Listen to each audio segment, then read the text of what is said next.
now 7 o'clock.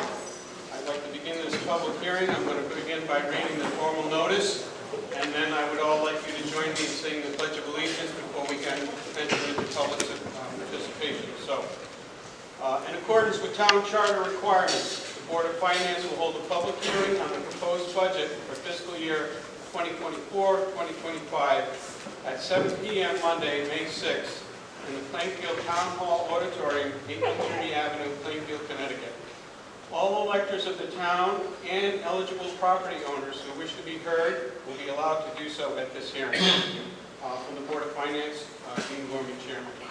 If you'd all please join me in standing and reciting the Pledge of Allegiance. I pledge allegiance to the flag of the United States of America and to the republic for which it stands, one nation, under God, indivisible, with liberty and justice for all. Thank you. At this time, you'll have to bear with me. This mic is not working very well, but I know that the one at the podium is much better shape. I would ask only a couple things. If you would approach the mic, give your name, and if you are a resident or a property owner of the town of Plainfield. I don't know how many people intend to speak, so I don't have any objections to somebody coming up and reiterating something that someone else has said. That gives us a better idea of how you as the public feel about this proposed budget. So at this point, I will open up the floor. You want presentations? I'm sorry? You want to do any presentations? Oh, yeah, I'll do introductions then. Is that what you're talking about? Okay. No? What are you referring to? Usually you have a presentation from each board. Oh, okay. All right. If that would be fine. I will defer to the superintendent if he would like to go first. I'll let Mr. Cunningham go first. Okay. And without microphone, I'll try. So we do a preparation of our town budget, which encompasses many aspects of how a town functions, how we plan the current and future, as well as continuous requests to add more money into many areas of the town's support, all while supporting upgrades to its physical character. We do this collectively with departments and focus on fixing up town properties and roads and maintenance issues.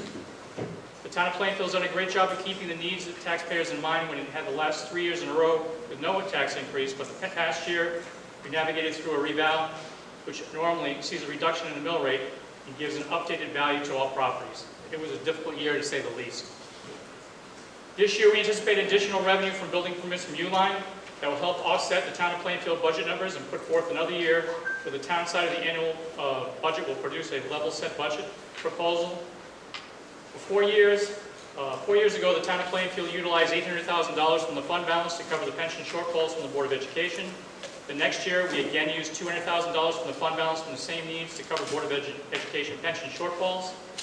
2 years ago, the town side of the budget made extra cuts in its budget to bring down the expenditures and gain $0 mill increase, and we made more cuts than needed in order to allow the Board of Education not to be impacted by additional cuts during the budget season.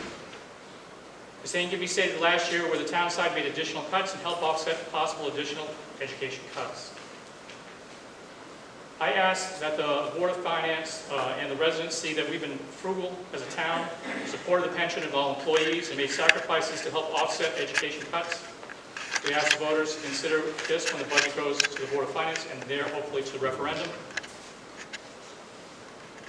On a different note, I want to say that I've looked over the Board of Education budget, have worked with the superintendent and Board of Finance chair over the past 2 years. That issue spurred the feasibility study. The numbers show that the enrollment in the town of Plainfield schools has been declining for 13 years. The same can't be said of the student-to-teacher ratio of the same period. It's my opinion that with the reduction of staffing to administration, teachers, and parents, both through attrition and careful planning, would assist in both providing a quality education as required as being part of an alliance district, but create a better programming to support the student population. I do want to mention that there were, throughout the budget for the Board of Education, I reviewed the documentation, and there's a few new positions which I believe could be cut with some consideration. It's something that would happen where you wouldn't lose a job because that job is newly proposed. I can list those to you now. The first is the new Dean of Students. which is called the Student Affair Coordinator, making a salary proposed $86,580 with benefits of up to $20,000. The second is a facilities manager with proposed salary of $65,000 with possible benefits of $20,000. That total savings for not engaging in the hiring of these two new positions and the proposed benefits would be $191,000. I would also like to have a consideration from the Board of Ed and Board of Finance to consider another cut. It's not really a cut, but it's more of a support for the Board of Education's actual budget. If they were to consider taking $250,000 from their 5-year capital, and I think your number is $821,000 out of your 5-year capital, take $250,000 out of that, and please consider moving that to the fund balance expenses that you see in your packets. By offering these changes, those two categories, and combined decrease the proposed Board of Ed budget would be a reduction of $441,580, which in turn could make the reduction to the current mill rate approximately 0.27 increase. With that said, for those people who did grab a copy of the budget in the back, the town of Plainfield on the town side is looking for approximately $13 million, so a little short of the $13 million mark. All of the documentation is here. You also have opportunity to ask questions during the meeting. Appreciate that.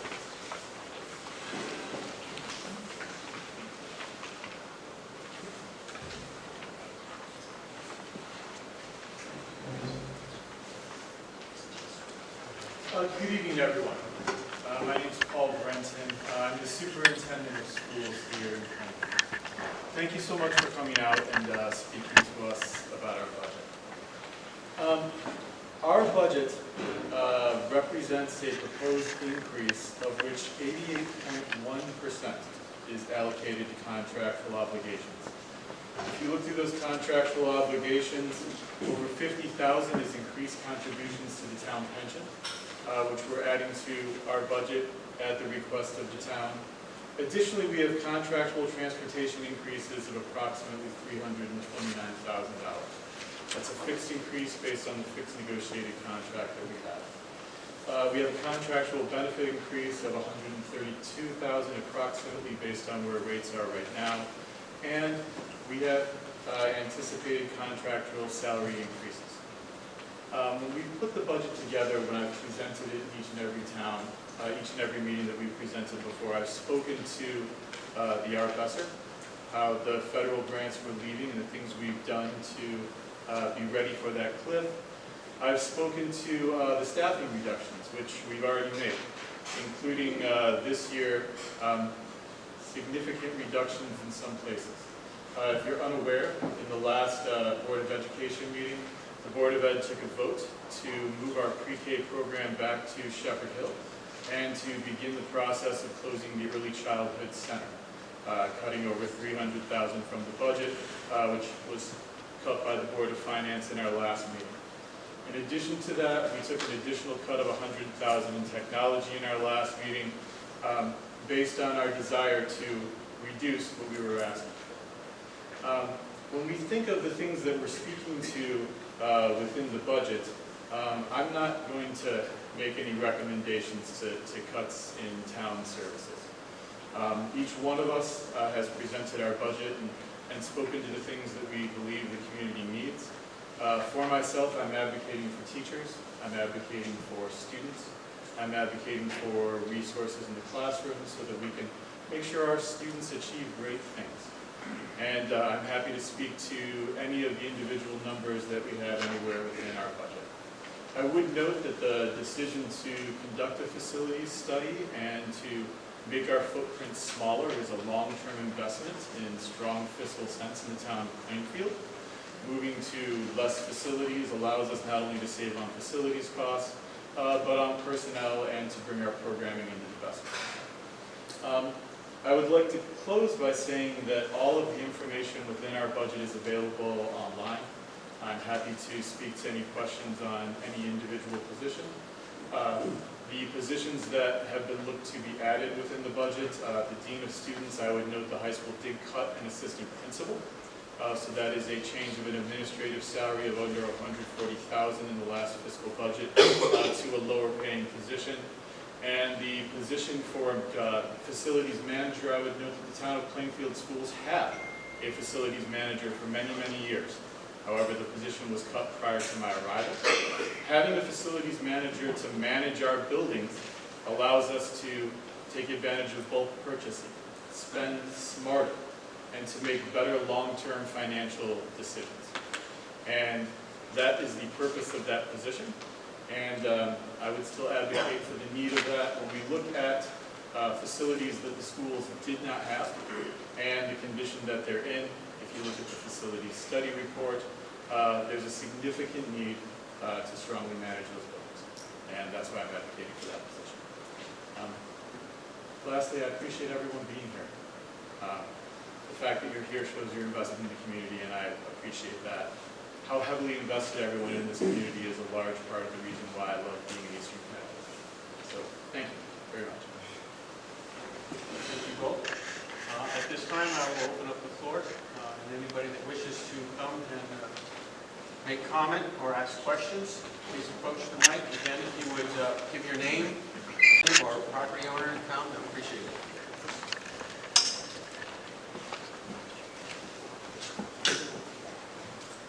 Good evening. My name is Holly Decimo, and I'm a resident taxpayer of the town of Plainfield. Thank you for the opportunity to speak to you tonight about the budget. I'm here to show support of the budget and ask that it not be cut. Our children of this district deserve so much more than what is being offered. When the budget is so lean, how can we give them what they truly deserve? I feel that I have a different perspective of our school budget because I am on the inside. I am a parent that works on the inside as a middle school nurse. I see the things that many parents cannot see. For example, how the building is kept up and maintained, what type of environment students are learning in, the interactions among staff and students. I see the great things that go inside the buildings, but I also see the struggles, such as limited parents to help support our teachers. Teachers have so much to handle in the classroom that many do not understand, both good and bad, and are stretched to the maximum capacity for their students. There are so many days that administration, support staff, guidance staff cannot reach all of the student needs. Many days it is just putting one fire out after the other, rather than having the support to be proactive to prevent those fires to even begin. Here's a comparison for you. I used to work in a hospital and dealt with short staffing every single day that I worked on the hospital floor. But short staffing is unsafe. There is not much difference in a school setting and being short-staffed of teachers, paras, support, and even health personnel. There is more than what should be handled by, there's more there than what can be handled by our current team members. Being fully staffed allows you to support your patient, and so in a school building, being fully staffed allows you to support your students. I see teachers working day in and day out, connecting with students, engaging with them, and reaching out to them at their levels. I see how they go above and beyond their normal contract hours, staying late, buying their own supplies, myself included. It's not reality to think things will not cost more and our budget can stay the same. It's just not realistic. School finance is an important issue for the children of our community. It is not just about supplies and salaries.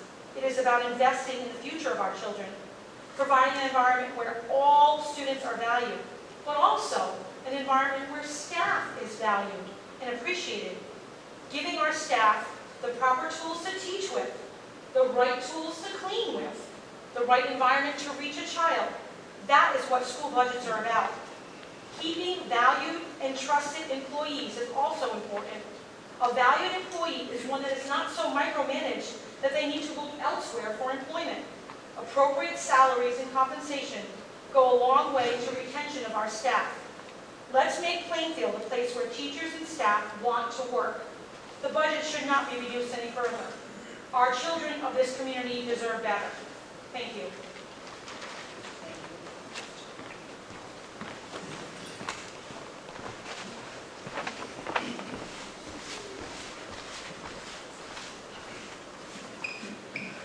Good evening.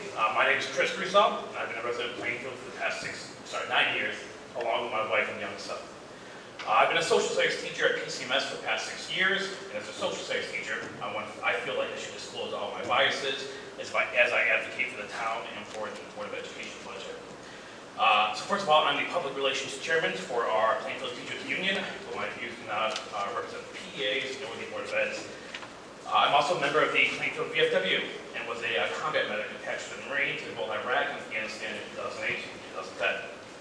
That'll come a little bit later. For the past 18 years, I've been a registered Republican, and I'm all for responsible use of taxpayer funds. With all this in mind, I want to give some reasons why the Board of Ed's budget in the towns should be passed.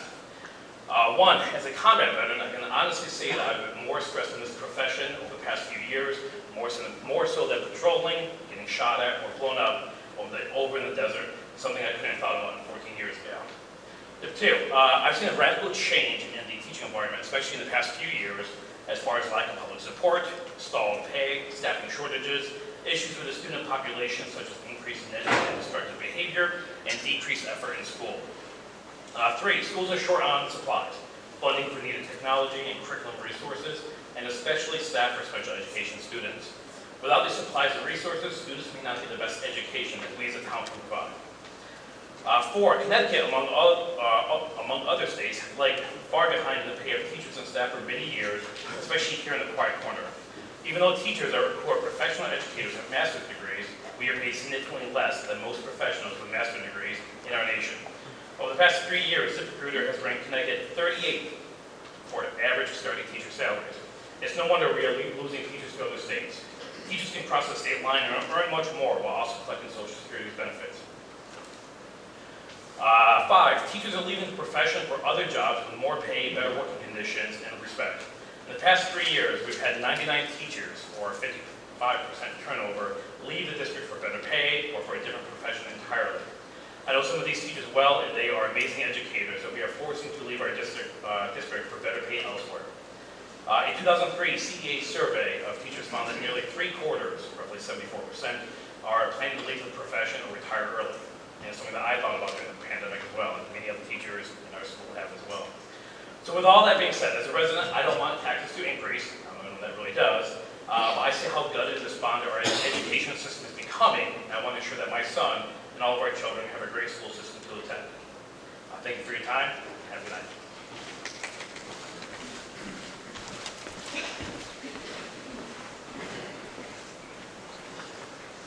Good evening. I'm Paul Sweet, 260 New Road. I have a couple of direct questions.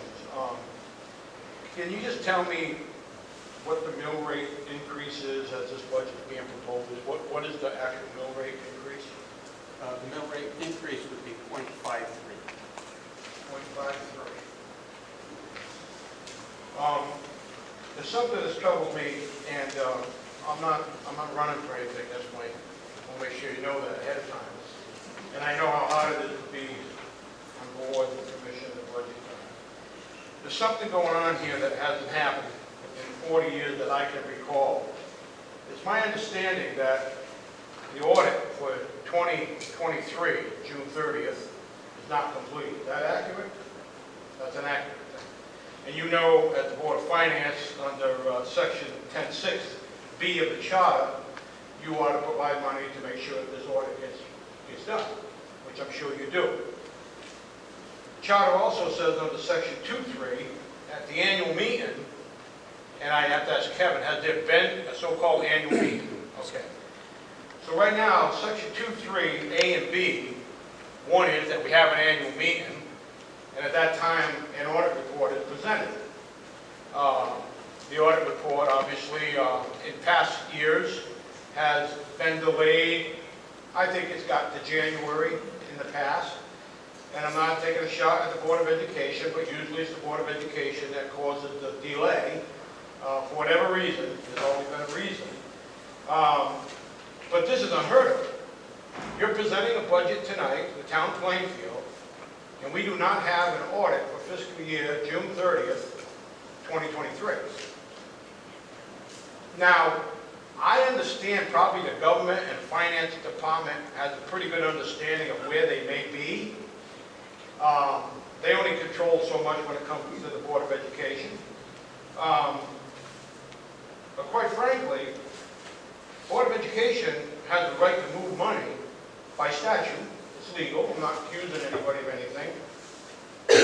But to present a budget when our form of government, the Board of Finance, quite frankly, is the one that's presenting this budget. All the budgets have been presented to you already, and you're presenting to town people, and we don't have an audit.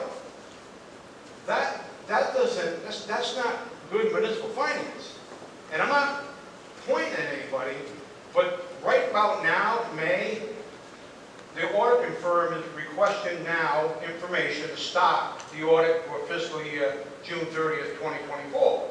So we got this overlap, and I'm not accusing anybody of negligence here, but what I am saying, I don't know how you do that. It's never been done, not to know where you are financially. When I say not to know where you are, that an auditing firm, a licensed auditing firm that understands auditing federal, state, municipal policies and statutes, gives you that assurance, gives you assurance of where you actually are.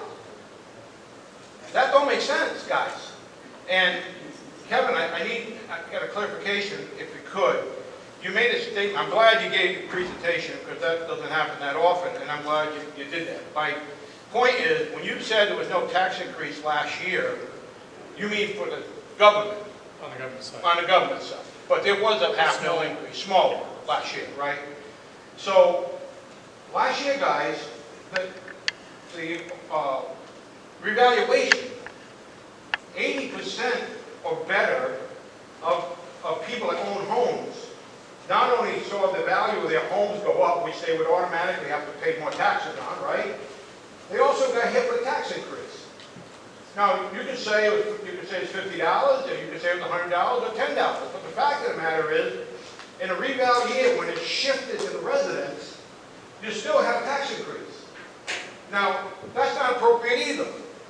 And I back education, back the government. You know, I understand you need money to function, but if you think that the town is going to pass a budget with a $500,000 increase in it, when you can't even present a budget that's really accurate enough that you can stand by your numbers because you don't have anything to look at, it's not going to happen. It's going to get defeated, and then it'll get defeated in the town hall, and the last thing you want is the snowball to start rolling downhill where they start going backwards. I don't advocate for that. I don't want to see that happen, but this isn't right. I'm going to tell you that. It isn't right, and you all got a job to do. Whatever it is, that's why you don't have an audit. You need to put some real attention to this, because you're asking the town to move forward, spend more money, and we don't even know where we were last year. Now, that happened over in town not too far from here a few years ago, and it took forever for this town to dig out. And to this day, I'm not going to get into it, but the fact of the matter is, I don't even know if the numbers are accurate. They had at some point had to start and finish. I understand that, but with no audit for last year's, with ended June 30th, 2023, come out here with budget tonight. You have no detail to stand on, and you have no professional audit in your hand to say the numbers are correct. Thank you.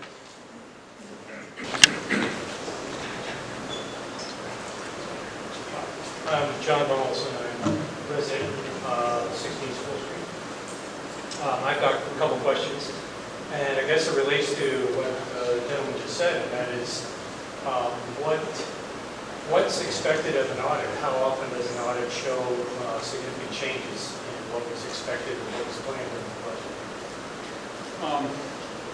The best answer I can give you is the audit began last October, I think, somewhere around there. What we encountered was a change in requirements and a change in identification of certain elements of the audit. So there's been a constant exchange of information between the auditing company and the town and the Board of Ed in order to get that accomplished. We have filed for extensions in order to make sure that we don't incur any type of penalties. And I think there's just a couple small little details left. And basically, we're waiting for a final answer. I mean, I believe everything has been submitted.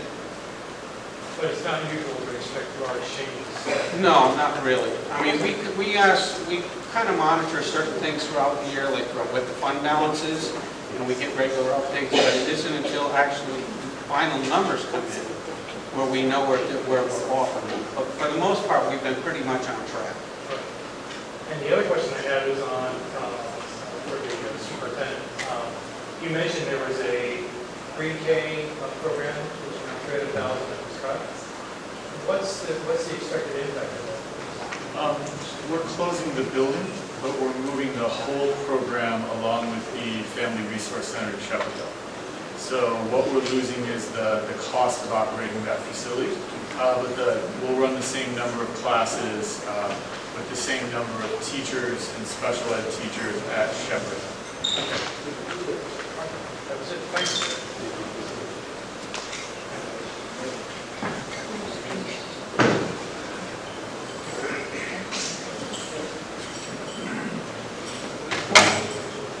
Robert Smith, Plainfield resident. I'm looking at right now is the contingency. And it's $199,850. I can't quite hear you, sir. Yeah, we can't hear you. I'm looking at the contingency fund Mhm. at $299,850. Historically, that's insane. Usually 50, it was up to 60. One year it went to 115. That was probably shouldn't have happened. But that is a lot more money to go to the contingency. Personally. The other thing is, it's like the new meeting coordinator at $18,000. I guess minimum, but I really don't think so. We're still having a hard time hearing you, sir. Grab the mic. Yeah, maybe just pull it out. Thank you. Okay, get better? Hello? Yep, that's the one. Next one is meeting coordinator. That's at 18,000. I don't know, I mean, even those all of a sudden, but I don't really know. We have a grant writer, getting a $10,550 raise this year. I don't think that doesn't take me 6 months. The other one, historically, that was in the general fund, and around 150. The year ending in 2021 budget was at 125. Now it's been busted up in individual departments, and there's still some in the general fund. And from what I can see, that's like $371,000 in computers. So if you go, through all the departments and take their computer funds and the general, add them up, I think we're going to come close to that. Outside of that, the school, I'm looking forward to the consolidation. I think we need that. I'm sorry you have to do the ECC building. I really don't want to see municipal property liquidated and going into special projects. Unless they need to keep getting rid of municipal property. And that's all I got to say on that. Thank you very much. Thank you.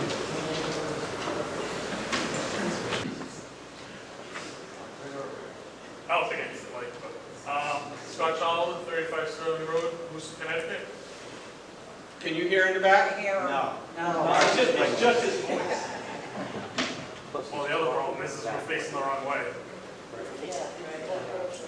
So, again, I've spoken to many Board of Finance meetings lately. I'm not going to rehash everything that I've gone over with you guys. But just some things that I do want to talk about. First off, I think the Board of Selectmen and whoever has gone through the economic development deserves a pat on the back, because if it wasn't for Uline coming in and getting the $1 million in permit fees and stuff we're going to be getting, this is going to be a totally different conversation. Even if we went to a $0 mil increase, we would still be increasing people's budgets at a $0 mil increase. It just would not cost us anything because of the increased revenue by the town. So for that, the town deserves kudos. One thing I agree on with the Board of Education, halfway, is we do need a facilities manager. We need a facilities manager for the town and the Board of Education. The person should be hired and should be run by the town, and the salary should be split to that point, because you should have an independent person away from your highest budget. The school has the highest budget in the town.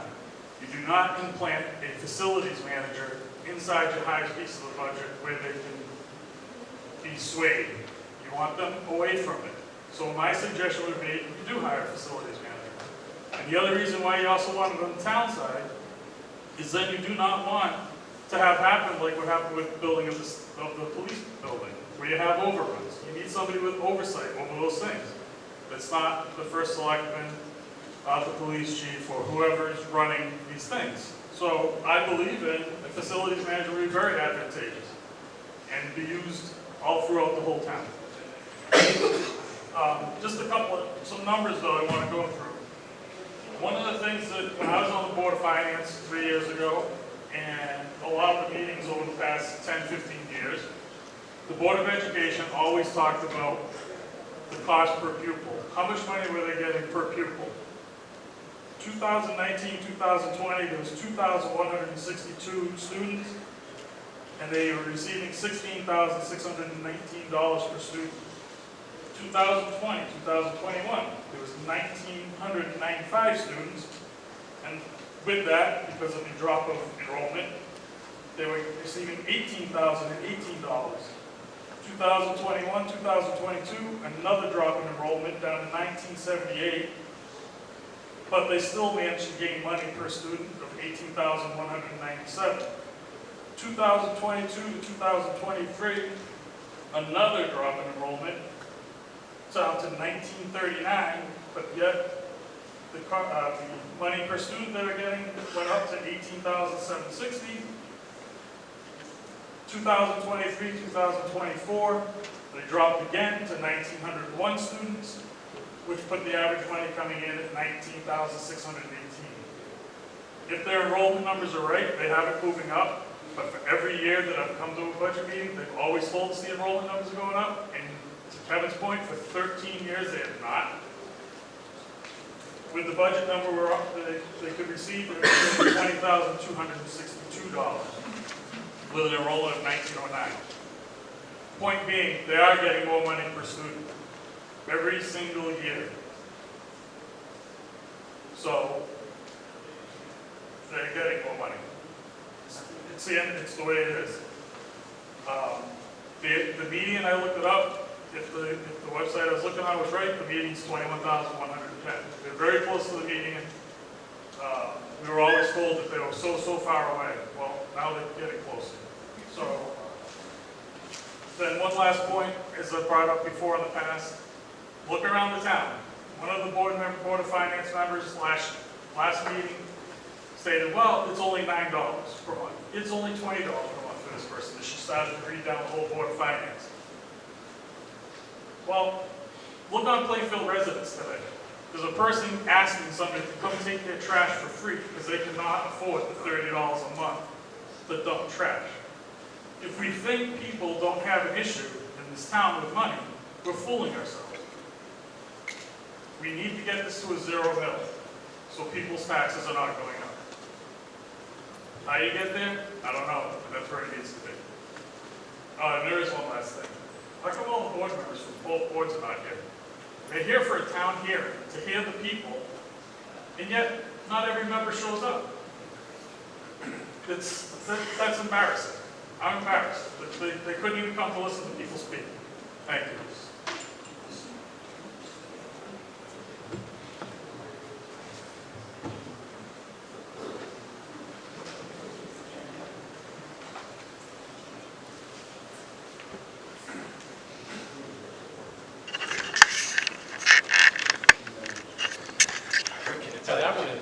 That one should be working. I don't think it's tap on.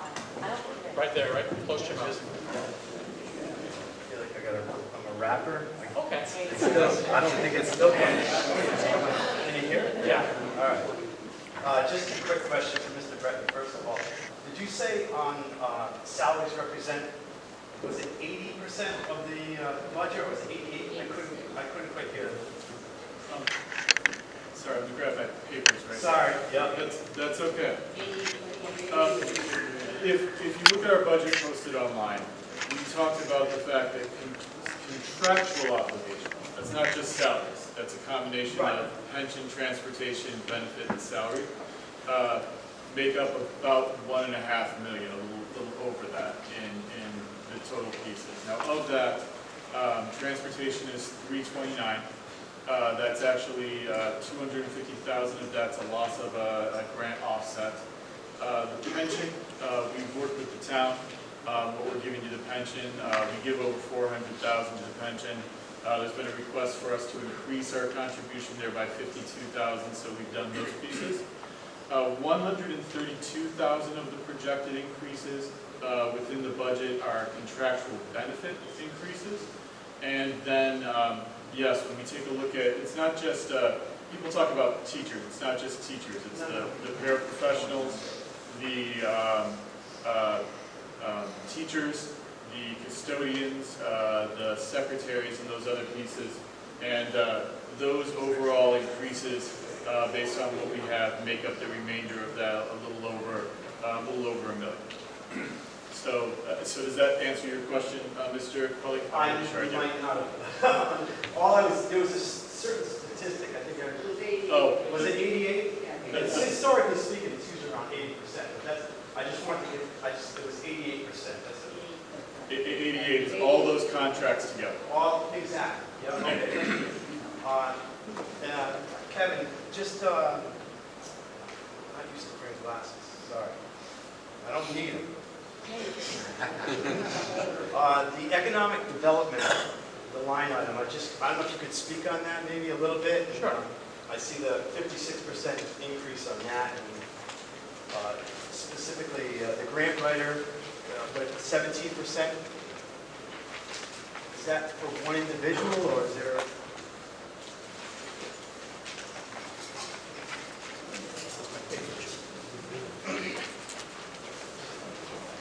That person ended up being in the union contract, so they have that increase already in there.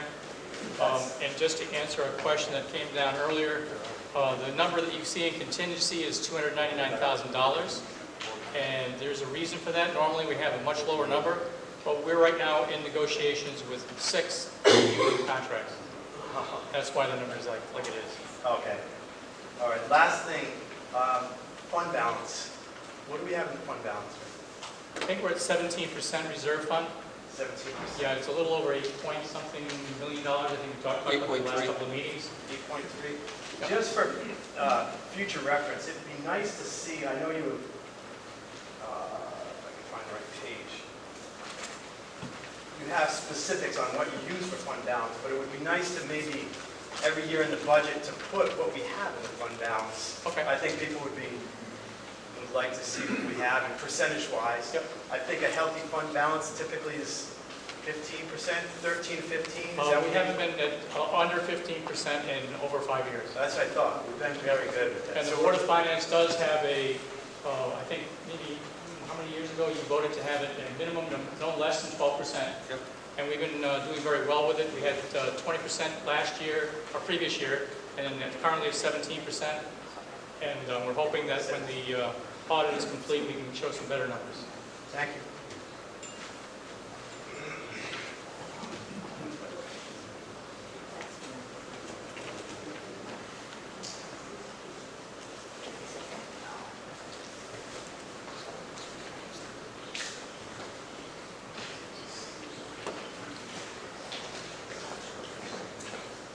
Good evening. I'm going to kind of put myself to the side here so I can speak to everyone as well as everyone that's up front here, okay?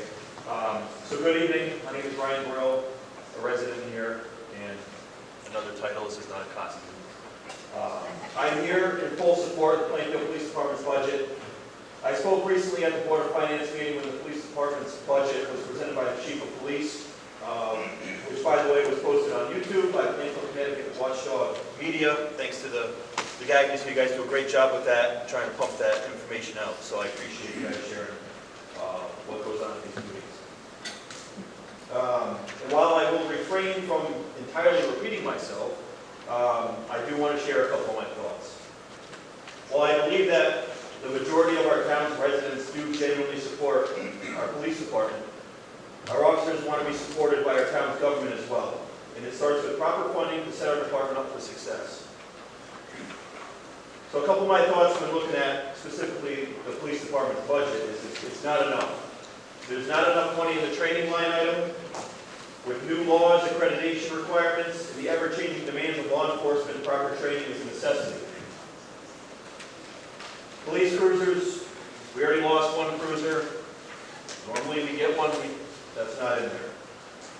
In the event that elected officials are tasked with making additional budget cuts, my hope is that instead of hearing what can we find in the police department's budget that we can cut, we will hear what can we do to make sure our town's police force is sufficiently funded and their officers feel appreciated. Maybe then we can put a stop to losing good officers to other local agencies that offer much better benefits, including higher wages, comprehensive retirement packages, opportunities for growth, better overall funding. One thing that I noticed in there is a decrease, $270,000 decrease in the pension contributions. Why is that? Pretty sure that money could be used to reinvest. I will say it again. Our budget, as proposed, is just about as bare bones as it gets. No luxury requests, no lavish spending, just the bare bones operational costs to protect the town of Plainfield. Once again, my name is Ryan Durrell, and to our residents who continue to support us day in and day out, I thank you very much.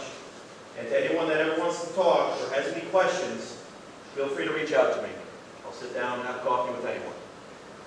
So, I thank you all, and thanks for your time. Thank you, Ryan.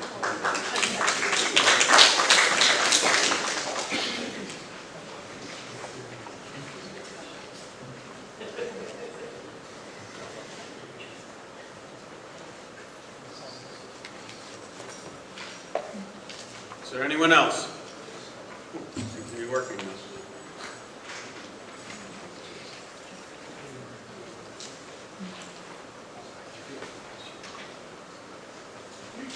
One last question. This is John again. It's on the line item for the library, and the question is, it's just a blanket amount. Is there any breakdown of where that actually is for programs, focus area? Just curious. Mary, you want to answer that? It's just a basic increase. I mean, we have four workers that get minimum wage, so minimum wage went up. We have to grow a little bit, insurance went up. I mean, it's all, we have a breakdown that we give. Yeah.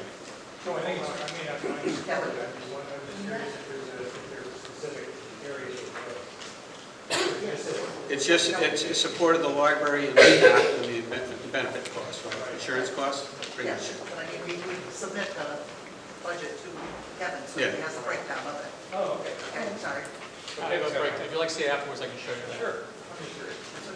Thanks, Mary. Glad to see it. The library needs it. Thank you, Mary. Thank you. I know it's in the back. Well, it's the details.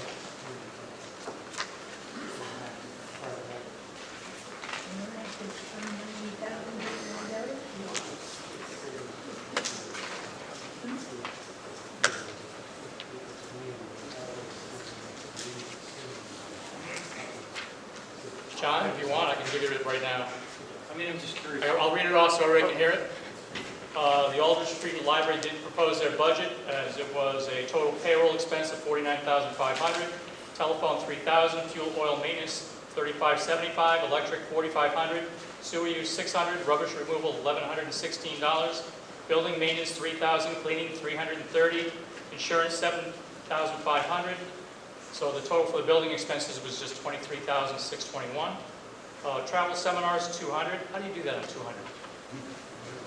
Travel and seminars $200. Books and for adult and juvenile $4,850. Periodicals $200. Computer software $2,200. Video DVDs $2,500. Enrichment programs $600. Program supplies $500. Office supplies $2,700. Postage $150. Equipment maintenance $1,000. State library, we're requesting for $525 to go to state library. Copy machine $550. Dues and fees $650. Equipment purchases $1,500. Automation with new equipment $1,000, and accounting and legal $3,000. So their operating expenses $22,125 grand total for expenses. $95,246. I think the request was 5% increase from the previous year. Right. As was mentioned, everything goes up, Yeah, oh, that seems low. okay? Thank you. Is there anyone else?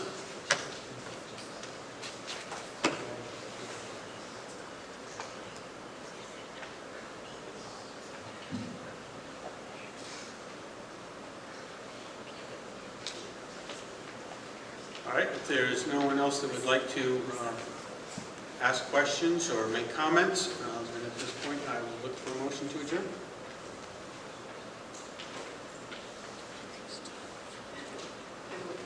All right, we have a motion to adjourn made by Lynn. Do I have a second?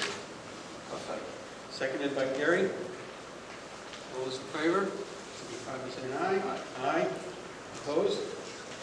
We are adjourned. Thank you all for coming. Appreciate your comments and contributions.